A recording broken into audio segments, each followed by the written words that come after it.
If you're a CrossFit athlete and you're looking for a hack to get strong, well, you're in the wrong place. The reality is the vast majority of people, even the people watching this, won't attack their strength deficit with the persistent, unwavering aggression that is needed to build elite strength. One of my favorite quotes is from Michael Bann, and he says, "You have to need it," referring to strength. Like, it's not enough just want to get strong. You have to have a really deep need to be strong in order to really build a lot of strength. That being said, there are always things that can help athletes move the needle. And as a coach, that's my primary job. It's my duty to find those things for athletes and to go about seeking out some of those less costly gains, let's call it, and to leverage them to the greatest degree we can, which is really the whole idea behind like low-hanging fruit, if you've heard of that. So one example of this type of like low-hanging fruit for a lot of athletes would be something along the lines of like BFR, blood flow restriction. So BFR cuffs, I think they're getting a little bit of popularity, but anyway, it's still something that a lot of people haven't had exposure to. And if they haven't had exposure to it, it's one of the things that if you give them that sort of a stimulus, it's going to be novel and they're probably going to adapt to it pretty well because it's not something that they've experienced before. And the other great thing about BFR in particular, while I'm on it, is that for a lot of athletes, they can do similar or less amounts of work and get the same adaptations out of it, which is obviously unique and favorable.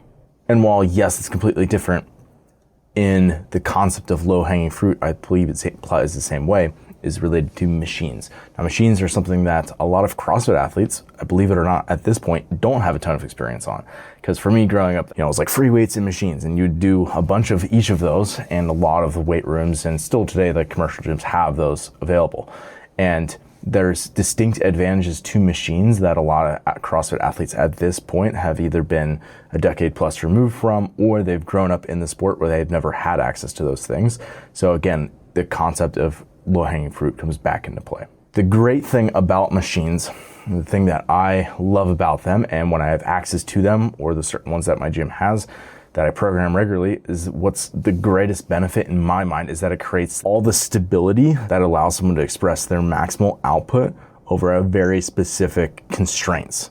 So basically, it's allowing you as the coach or the programmer to select exactly what you want to keep pressure on, so to speak. So you want to have a particular physiological weak point that you're going after.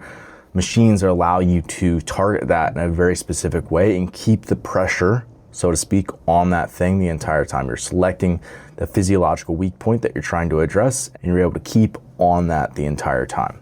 This is probably most easily explained if I just use an example. So my third favorite machine is the lat pull down. Our lat pull down here at the gym is old, it's pretty janky. We got it from actually a high school that was redoing their weight room, and we threw it into an elevator and that didn't work, so we had to carry it down the stairs and throw it in the back of a truck. But we eventually got it here. While it's like plate loaded and doesn't have like all the bells and whistles that a lot of the newer ones have, it does exactly what we need it to do. We have a couple different attachments that we use, things like a tricep extension, just a regular old lat pull down, neutral grip, and again, that is plenty for our needs, and it allows us to, again, keep the pressure, so to speak, on the musculature that we want to be working. So what I see with a lot of CrossFit athletes is that and honestly, I think every CrossFit gym should have a lat pull down for the reason that a lot of people are working on getting their strict pull-ups. And if they don't have them, doing kipping pull-ups is just a liability, frankly. And the great thing about a lat pull down is that, first of all, the strength curve is pretty even from the bottom to the top, meaning that if you're doing a band assisted pull-up, it helps you a lot at the bottom where you're typically strongest in the movement. It doesn't help you much at all at the top where the movement's typically the hardest. So you see people and it's really easy in the first couple inches of the range of motion, and then they can't even get their chin over top of the bar at the top because they're not getting enough assistance. Where a lat pull down is going to be equal the entire way. Not only that, but you really can't kip a lat pull down, right? So it encourages athletes to keep pressure on the lat the entire time, which for most people, I think that's the weakest link in the chain that we're trying to develop. So there's other things that we can do, like changing the grip width or the hand orientation, like neutral grip versus palms facing away from you, etc. Or even like assigning certain tempos along to that to keep pressure on the lat the entire time. But the machine is really the thing that's allowing for that to happen.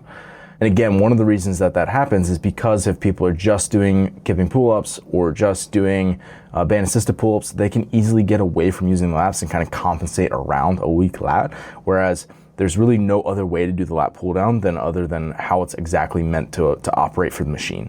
So it's keeping the pressure, so to speak, on the weak link in the chain, which again, in this case, is the lat. And obviously lats are something that is super important for CrossFitters to develop, any athlete really, but CrossFitters in particular, because of like pull-ups, muscle-ups, you got rope climbs, legless rope climbs, pegboards, and even like it plays a very important role in like spine stabilization for like Olympic lifts, deadlifting, right? It's a major spine stabilizer, and it helps keep the back extended, or at least in that neutral position when you're actually moving through hinging reps as well. And what I see at a lot of people is if they start to lose their back, like rounding, entering into spinal flexion, that the lats usually aren't strong enough. It certainly could be bracing or just mechanics, but oftentimes having stronger lats plays a very important role in being able to keep the spine neutral while hinging. So the most common way that I would write lat pull downs would just be in like a strength and hypertrophy type rep ranges. So like anywhere from 5 to 10, often like 6 to 8 type range, where they're all heavy, but you can again keep the technique that we're actually looking for in the movement. And honestly, that kind of applies to everyone from a soccer mom who's trying to get her first pull-up so she can do her CrossFit class RX, all the way up to people who are professional CrossFit athletes trying to like top off their strength surplus for the sport needs. So I used to work out at commercial gyms a lot, and that's actually where I started doing my CrossFit training, believe it or not. And like you kind of get frowned at doing CrossFit at commercial gyms, but I would always add in either leg sled or a hack squat into a secondary squat day. So I would have like my primary squat day where I'm like doing heavy back squats or front squats or even both. And then I'm gonna have a secondary day that's either like more back off, kind of like, a little bit lighter percentages, and then like hypertrophy work to support that. And then often as part of that, I would either use leg sled or hack squat. And again, the great thing about this, it allows you to train the legs in a way where there's just like less shear on the back, right? The back doesn't take as much brunt of, if you're doing volume front squats, for example, the midline can definitely be a limiting factor. Whereas if you're doing hack squats, even though it might not be a very similar stimulus on the legs, the midline, doesn't get taxed to the same degree, so it allows you to kind of push the volume elsewhere in your program. But then B, it allows you and demands that you stay in the correct position. So you can't have your butt shoot out the back when you're in a hack squat because you're in that fixed position. So it demands that the tension stays on the quads and the hips relative to torso, like they stays in alignment the entire time. There's nowhere else that you can do the movement. Like you can't compensate around poor mechanics. So it just keeps the pressure, and in this case, like the quad, if it's like the hack squat, right? It keeps the pressure on that thing the entire time and allows you, again, to train the weak link in the system, which is why I love hack squats so much. So again, it allows you to train the legs really heavily without having to have as much of the midline stabilization, the bracing, the position that's actually required to do a high volume of back or front squats. So I will regularly use either hack squats or leg sled or both, a combination of the two, when I'm doing like strength development, like more like off-season type training, like building up weaknesses for athletes, when it's a little bit less sport specific in their training. And now why I like, and I would probably recommend people to get like a hack squat leg sled hybrid, is because they're two very different movements. The hack squat is much more, as I said, like you're working around the knee a lot more. The hips aren't, they're certainly involved still, no different than like a front squat, right? Hips are very much so involved in a front squat, but it's a little bit more of a knee driven movement. What I mean by that is like you're gonna get more forward knee travel and you're gonna get more quad involvement. Whereas something like a leg sled, on the other hand, especially if you put your feet high on the plate, which I really like to do, it's gonna be very hip driven with the movements. You're gonna get a lot more glute in particular. Yes, you're still gonna use the quads, but it's not gonna be to the same degree as something like a hack squat. So it kind of biases two different systems, and depending on what type of athlete and what you're preparing for, you would use them in different places. And certainly you could mix and match the two like I tend to do for a lot of my athletes. All right, my number one favorite machine, I actually don't have yet, but it's a hamstring curl. That's number one. Yeah, I don't have one yet, but I will definitely be picking one up at some point. And one of the things, again, when I coach a lot of CrossFitters, I'm a CrossFitter, competitive CrossFitter. So one of the things that CrossFit tends to lack is a lot of knee flexion based things.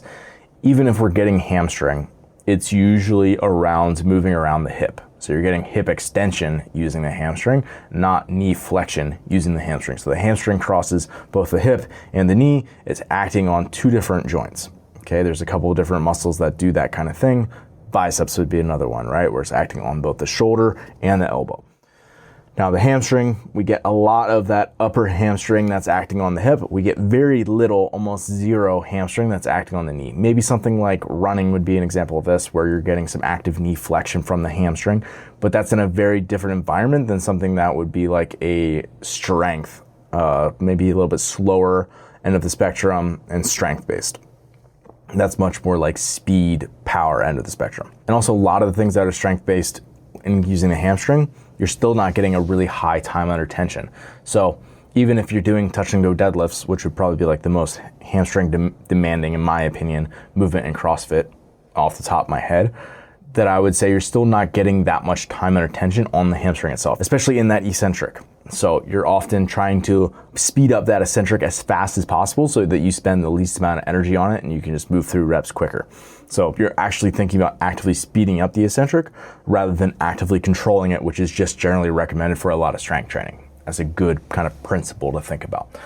So one of the things that I try to do is get some time under tension on the hamstrings, and in particular things that are knee flexion based. A hamstring curl is obviously a perfect example of this. If you have a hamstring curl machine, this is going to allow you to get a lot of time under tension and build up the hamstrings in a way where they're kind of more equal and in balance with the quads, because a lot of we see out of a lot of CrossFitters is that they're very quad dominant. Now, for my athletes who have maybe a commercial gym, CrossFit gym hybrid, like I have some clients who are out in New York City and their gym has both a lot of machines as well as an entire CrossFit area. And for them, a lot of them I'm putting in hamstring curls on a weekly basis just as a way to maintain knee health and to maintain hamstring strength. For people like myself who don't have one of these machines just yet, what I tend to go to is a lot of glute ham raises, because a lot of CrossFit gyms obviously have GHDs, glute ham developers. So being able to do a slow eccentric glute ham raise is a great option. That's going to be obviously centric around the knee for flexion. And so that's more of like the time under tension mechanical stress component of it, where I'll tend to go for more like metabolic stress and like higher rep ranges and a little bit more like going after some like tendon qualities and things like that is with the banded hamstring curl. So setting up a bench and a band, just going through high reps, let's call it anywhere from like 30 to 50 reps in a set. So way higher rep range generally for those, just because the band lends itself well to that. And then you can also pair this with something like end range isometrics, which is basically sort of like an FRC, functional range conditioning type technique, where you might be doing an isometric like hold in that knee flexion based end range, holding it, contracting and relaxing and doing that again. So more of like a PNF style, but more geared towards strength than range of motion necessarily. So developing that end range strength again is going to only have benefits to knee health. So those are my top 3 machines. I would say at the end of the day, there is no shortcut to strength. The foundation to any good program is going to be sound strength training principles applied over the course of many years. Certain machines, particular tools, or specific protocols can definitely move the needle, but 100% there is no magic bullet. So one of the ideas, the concepts behind why certain machines can be so helpful is that it creates this high stability environment so that you can actually produce maximal force, or that you can translate as much force into a very specific pattern that you want without it breaking down.